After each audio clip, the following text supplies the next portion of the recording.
नमस्कार। आप सभी को इंडियन साइंस कांग्रेस के आयोजन के लिए बहुत बहुत बधाई। अगले 25 वर्षों में भारत जिस ऊंचाई पर होगा उसमें भारत की वैज्ञानिक शक्ति की भूमिका बहुत महत्वपूर्ण होगी। साइंस में पैशन के साथ जब देश की सेवा का संकल्प जुड़ जाता है तो नतीजे भी अभूतपूर्व आते हैं। मुझे विश्वास है भारत की साइंटिफिक कम्युनिटी भारत को 21वीं सदी में वो मुकाम हासिल कराएगी जिसका वो हमेशा हकदार रहा है। मैं इस विश्वास की वजह भी आपको बताना चाहता हूं।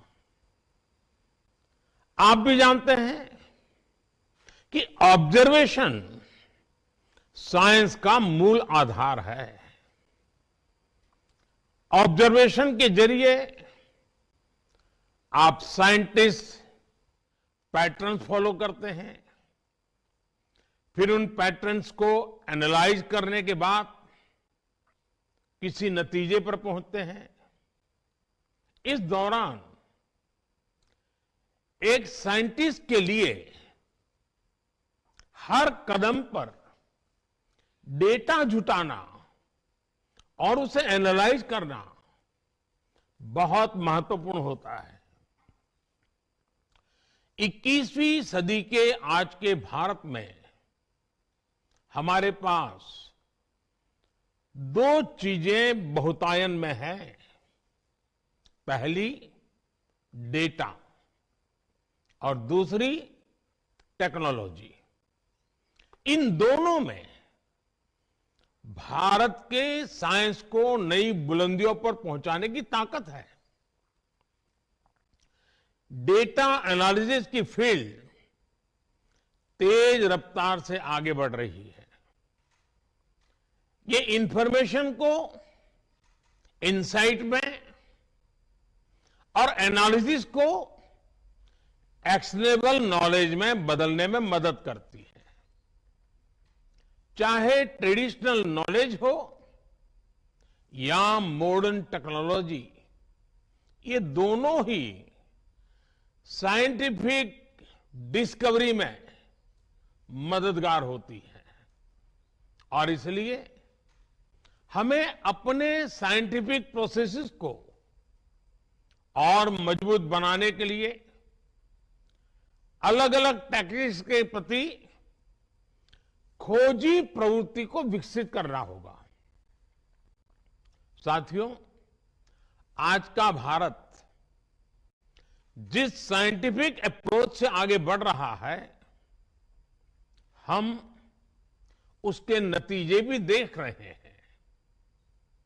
साइंस के क्षेत्र में भारत तेजी से वर्ल्ड के टॉप कंट्रीज में शामिल हो रहा है।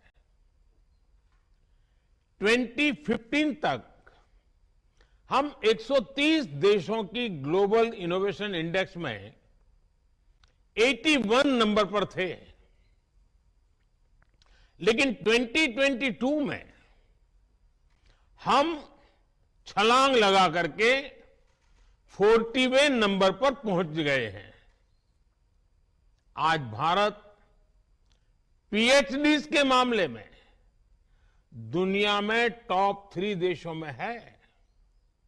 आज भारत स्टार्टअप इकोसिस्टम के मामले में दुनिया के टॉप 3 देशों में है। साथियों, मुझे खुशी है कि इस बार इंडियन साइंस कांग्रेस की थीम भी एक ऐसा विषय है जिसकी दुनिया में सबसे ज्यादा चर्चा हो रही है।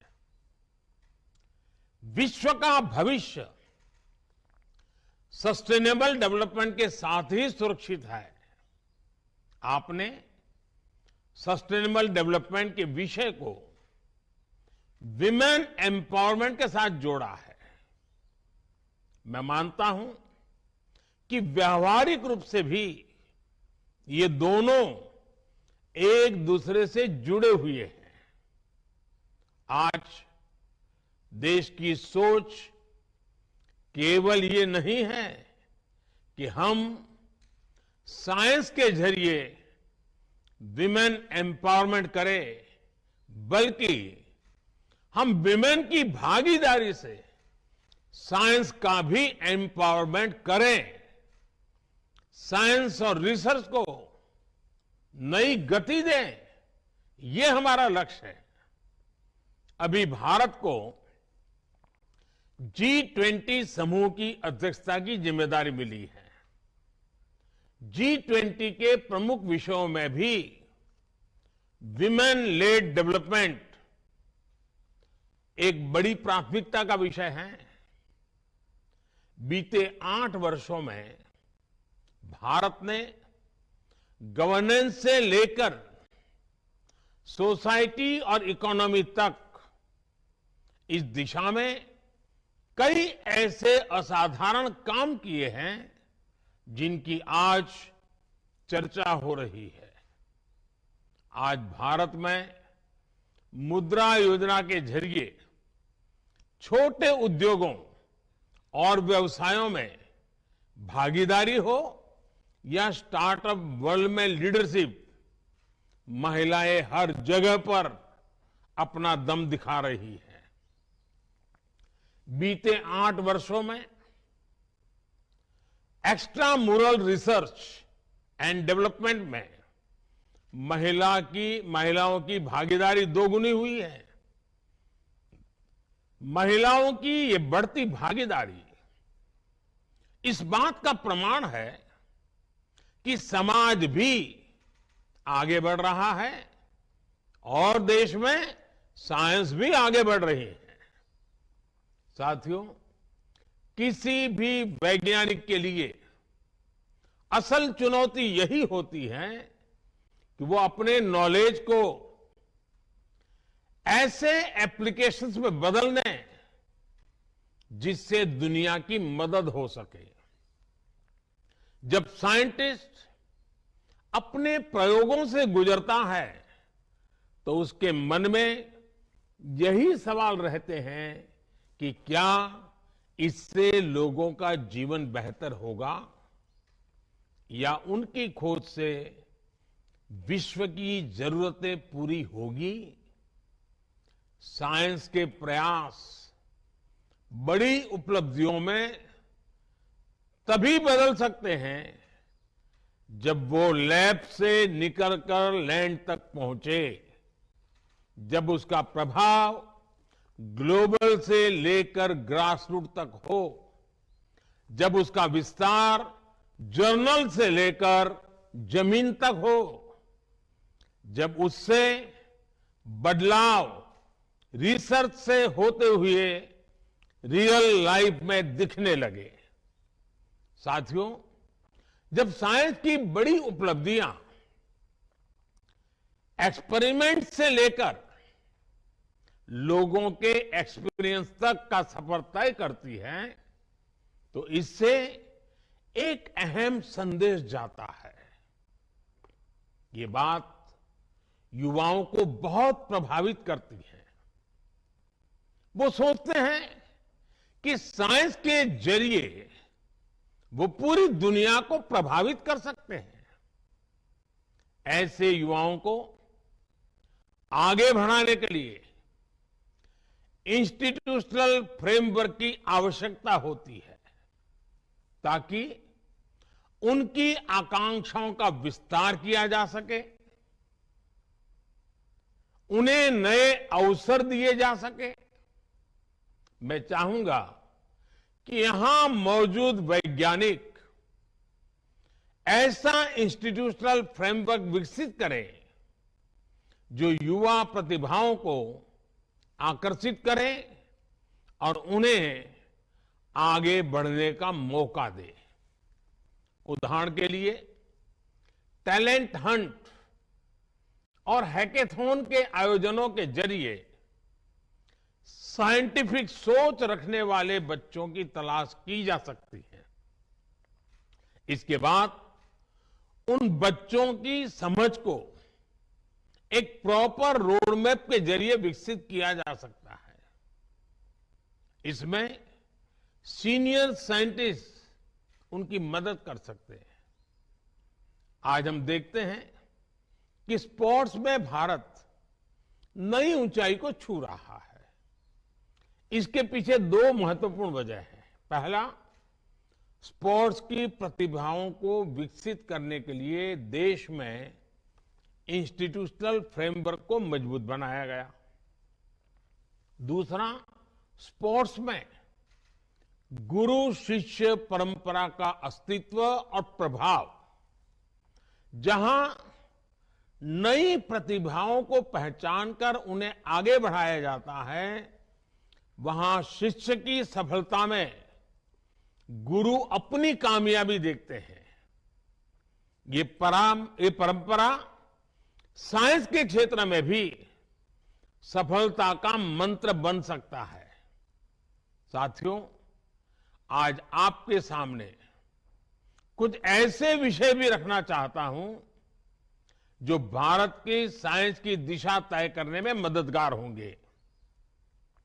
भारत की आवश्यकता की पूर्ति के लिए भारत में साइंस का विकास, ये हमारे वैज्ञानिक समुदाय की मूल प्रेरणा होनी चाहिए। भारत में साइंस भारत को आत्मनिर्भर बनाने वाली होनी चाहिए। हमें यह भी ध्यान रखना है कि आज दुनिया की 17-18% मानव आबादी भारत में रहती है। ऐसे साइंटिफिक वर्क्स जिनसे भारत की जरूरतें पूरी होगी, उनसे विश्व की 17-18% मानवता को गति मिलेगी और इसका प्रभाव संपूर्ण मानवता पर पड़ेगा।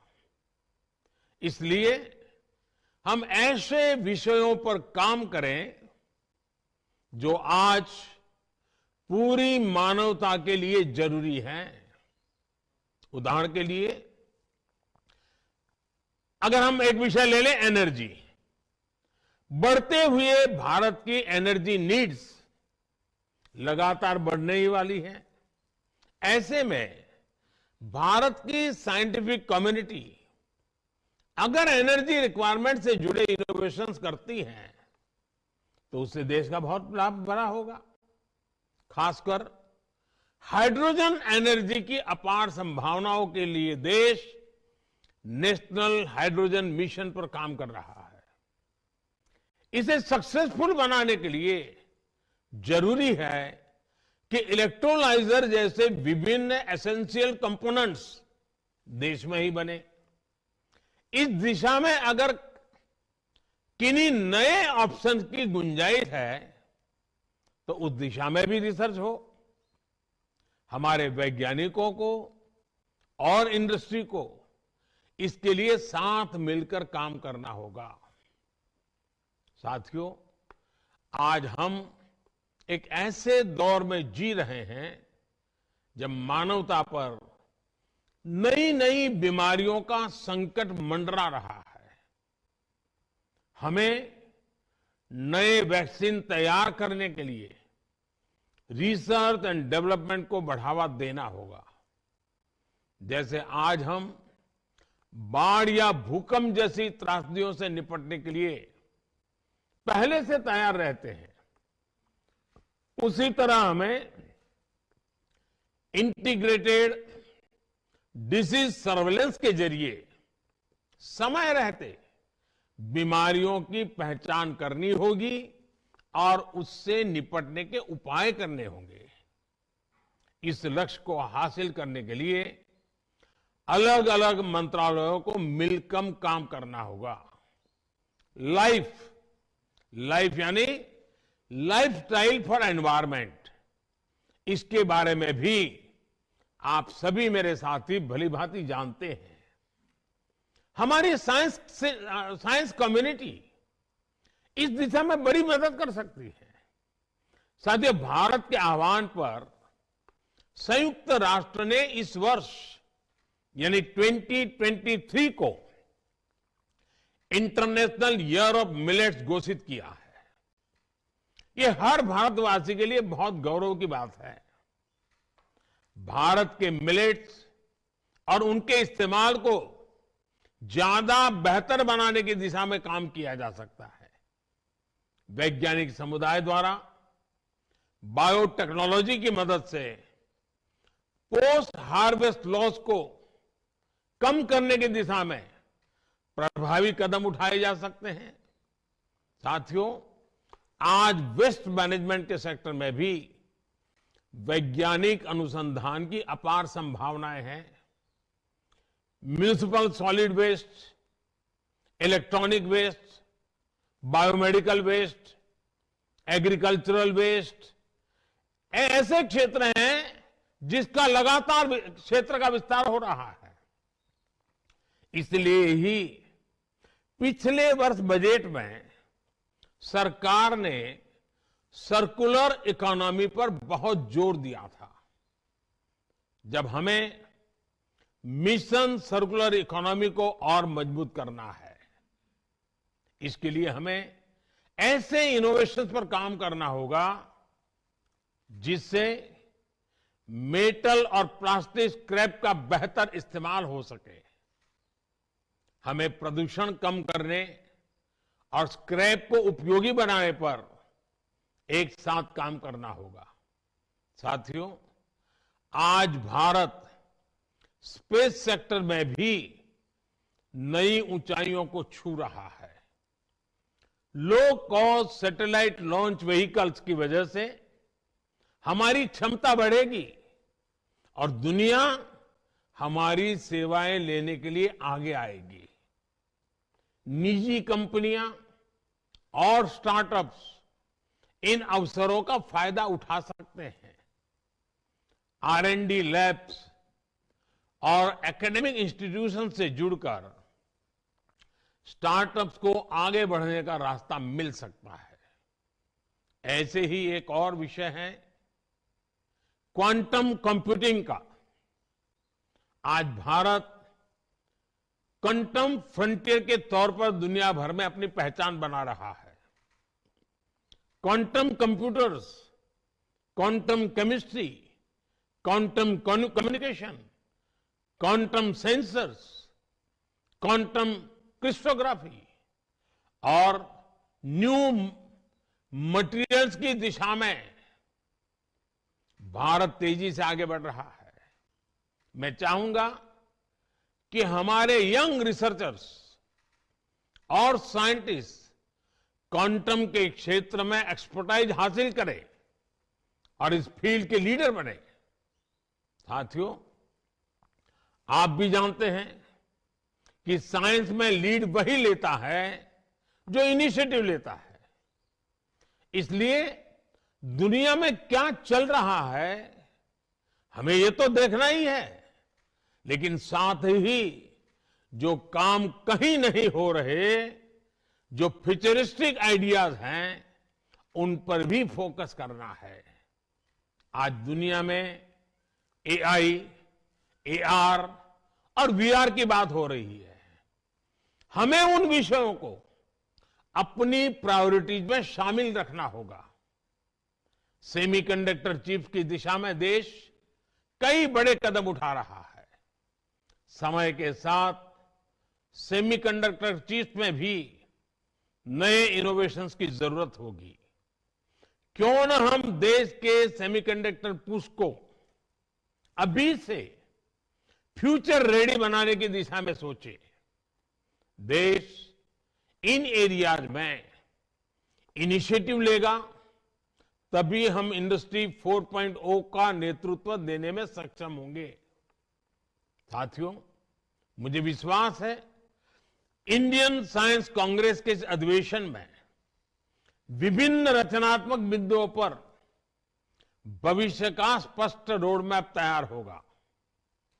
अमृत काल में हमें भारत को मॉडर्न साइंस की सबसे एडवांस लेबोरेटरी बनाना है।